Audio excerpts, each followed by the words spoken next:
తెలంగాణలోని ప్రముఖ శైవ క్షేత్రాల్లో ఒకటైన కొమరవెల్లి మల్లికార్జున స్వామి ఆలయం వద్ద నిర్మించిన బస్టాండ్ నిరుపయోగంగా మారింది. అధికారుల నిర్లక్ష్యం కారణంగా అసాంఘిక కార్యకలాపాలకు అడ్డాగా మారుతోంది.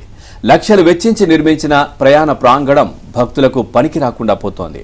దీంతో సుదూర ప్రాంతాల నుంచి వచ్చిన భక్తులు బస్టాండ్ ఆలయం సమీపంలో లేక తీవ్ర ఇబ్బందులు పడుతున్నారు.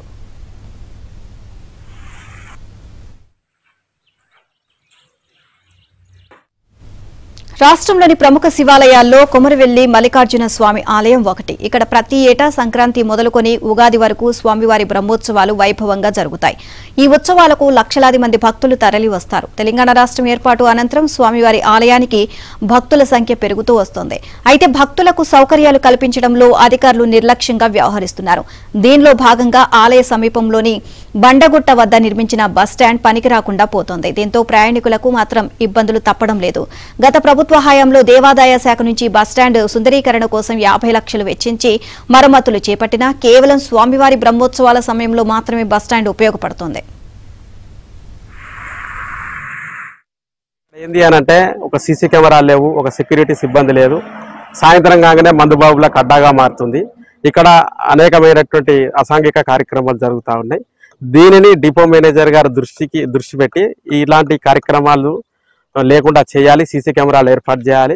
సెక్యూరిటీ సిబ్బందిని ఏర్పాటు చేసి ఏదైతే ఇక్కడ ఈ రూట్ లో నడుస్తున్నటువంటి బస్సులు అన్నిటికి కూడా ఇక్కడ ఆల్టింగ్ ఏర్పడినట్టయితే ఆ ప్రయాణికుల సంఖ్య కూడా పెరుగుతూ ఉంటది. ఈ జిల్లా మంత్రి గారికి మేము విన్నవించుకుంటున్నాం. బస్టాండ్ సుందరీకరణకు మరిన్ని రూపాయలు కేటాయించి ఇక్కడ భక్తులందరికీ కూడా, గ్రామస్తులందరికీ కూడా, వివిధ గ్రామాల ప్రజలకు కూడా అందుబాటులోకి బస్సులను తీసుకొచ్చినట్టయితే, ఆల్టింగ్స్ ఏర్పాటు చేసినట్టయితే ఇక్కడ ఉన్నటువంటి చిరు వ్యాపారులు కానివ్వండి, గ్రామస్తులు కానివ్వండి, వేరే గ్రామాలు కానివ్వండి, ఇది మండల కేంద్రంగా ఉంది. భక్తులకు, వేరే గ్రామాల ప్రజలకు, ప్రయాణికులందరికీ అందుబాటులోకి తీసుకొచ్చిన వారు అవుతారు. బ్రహ్మోత్సవాల టైంలోనే దీన్ని వాడుతున్నారు. మిగతా బ్రహ్మోత్సవాలు అయిన తర్వాత ఈ బస్సులు ఇక్కడికి ఎలాంటి బస్సులు రావట్లేదు, దీన్ని ఎక్కడ వాడటం లేదు. ఈ వాడటం వల్ల ఈ బస్టాండ్ మందుబాబులకు, పేకాట రాయులకు, అలాగే అసాంఘిక కార్యకలాపాలకు అడ్డాగా మారింది. ఇక్కడ ఎలాంటి అధికారుల పర్యవేక్షణ లేదు. దీనిపైన మన జిల్లా మంత్రి, తెలంగాణ రాష్ట్ర రవాణా శాఖ మంత్రి మరియు మన జిల్లా మంత్రి అయినటువంటి పొన్నం ప్రభాకర్ గారు శ్రద్ధ చూపించి ఆర్టీసీ అధికారులను వెంటనే ఆదేశించి ఇక్కడ వాడుకలకు వచ్చేటట్టు చేయాలి, ఇక్కడ బస్సులు ఆపేటట్టు చేయాలి. ఇక్కడ బస్సులు ఆగకుండా నడి రోడ్డు పైన అక్కడ చొరసలు ఆగుతూ అక్కడ ట్రాఫిక్ జామ్ అవుతుంది, భక్తులకు చాలా ఇబ్బంది అవుతుంది. అలాగే అక్కడ భక్తులు ఎండకు వానకు నిలబడి ట్రాఫిక్ జామ్ అవుతుంది. అలాగే చిన్న ప్రమాదాలు కూడా జరుగుతున్నాయి. తక్షణమే దీనిపైన మన జిల్లా మంత్రి గారు శ్రద్ధ చూపించి ఈ బస్సుని వాడుకలోకి తీసుకురావాలని భక్తుల తరపున మేము